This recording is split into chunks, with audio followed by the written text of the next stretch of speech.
ইসলামী ব্যাংকে আসতেছে বড়ই সুখবর। অ্যাকচুয়ালি যদি আপনার ইসলামী ব্যাংকে একটি অ্যাকাউন্ট থাকে, নিঃসন্দেহে আজকের এই ভিডিওটি আপনার জন্য অনেকটাই হেল্পফুল হবে। তো আমাদের আজকের ভিডিওটি স্পন্সর করেছে সাগর আহমেদ। আইফোন ইউজ করার জন্য অ্যাপেল আইডি অতি প্রয়োজন। এক কথায় অ্যাপেল আইডি ছাড়া আইফোন ইউজ করা অসম্ভব।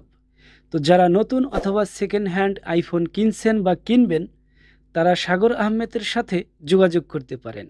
দেশে এবং দেশের বাইরে থেকে খুব সহজেই সাগর আহমেদের কাছ থেকে আইফোনের জন্য অ্যাপেল আইডি খুলে নিতে পারবেন। এবং সাগর আহমেদের হোয়াটসঅ্যাপ নাম্বার ভিডিওর স্ক্রিন অ্যান্ড ডিসক্রিপশন বক্সে প্রোভাইড করা থাকবে। এনিওয়ে, আমাদের মূল টপিক হচ্ছে ইসলামী ব্যাংকে আসতেছে বড়ই সুখবর। তো কী সুখবর সেটাই আমরা বিস্তারিত একটু বোঝার চেষ্টা করি।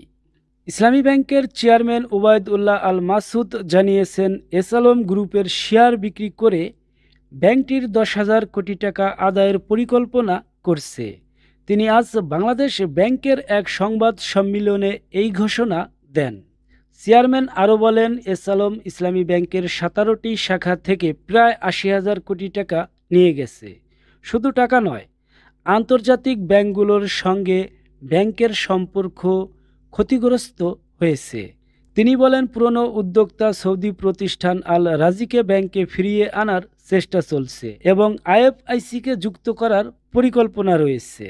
বাংলাদেশ ব্যাংকের governor doctor Ahsan H Mansur সংবাদ সম্মেলনে বলেন, কেন্দ্রীয় ব্যাংক সব ব্যাংকের রক্ষা করার দায়িত্ব রয়েছে। যেসব ব্যাংক এখনও ঘুরে দাঁড়াতে পারেনি তাদের জন্য বিশেষ উদ্যোগ নেওয়া হবে। তিনি উল্লেখ করে বলেন, যে ব্যক্তি বা প্রতিষ্ঠান অনিয়মের মাধ্যমে ব্যাংক থেকে টাকা নিয়েছে তাদের বিরুদ্ধে আলাদাভাবে ব্যবস্থা নেওয়া হবে এবং এসালমের বিরুদ্ধে আদালতে মামলা দায়ের করা হবে। এদিকে ইসলামী ব্যাংকের চেয়ারম্যান ওবায়দুল্লাহ আল মাসুদ দাবি করেন যে ব্যাংকটির অবস্থা বর্তমানে উন্নতির দিকে। গত 3 মাসে ব্যাংকের আমানত প্রায় 5,000 কোটি টাকা বেড়েছে এবং প্রবাসী আয় বৃদ্ধি পেয়েছে। নতুন নিয়োগের ক্ষেত্র বন্ধ হলেও ব্যাংকের 2,700 এজেন্ট পয়েন্টে 3 জন করে নতুন কর্মকর্তা নিয়োগ দেওয়া হয়েছে, যারা আমানত বৃদ্ধিতে সহায়তা করছেন। ইসলামী ব্যাংক 2017 সালে মালিকানা পরিবর্তনের পর বিদেশি বিনিয়োগকারীরা শেয়ার বিক্রি শুরু করেন। এসালম গ্রুপ ব্যাংকটির নিয়ন্ত্রণ নেওয়ার পর ইসলামী ব্যাংকের 50% বেশি মালিকানা ছিলেন বিদেশি উদ্যোক্তারা, যা বর্তমানে কমে 13% নেমেছে।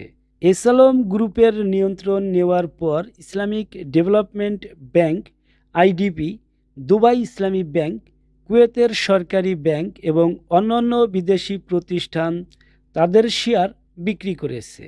তো এই ছিল ভিডিওটি ভালো লাগলে অবশ্যই একটি লাইক দিয়ে শেয়ার করে আপনার বন্ধুদের দেখার সুযোগ করে দিবেন।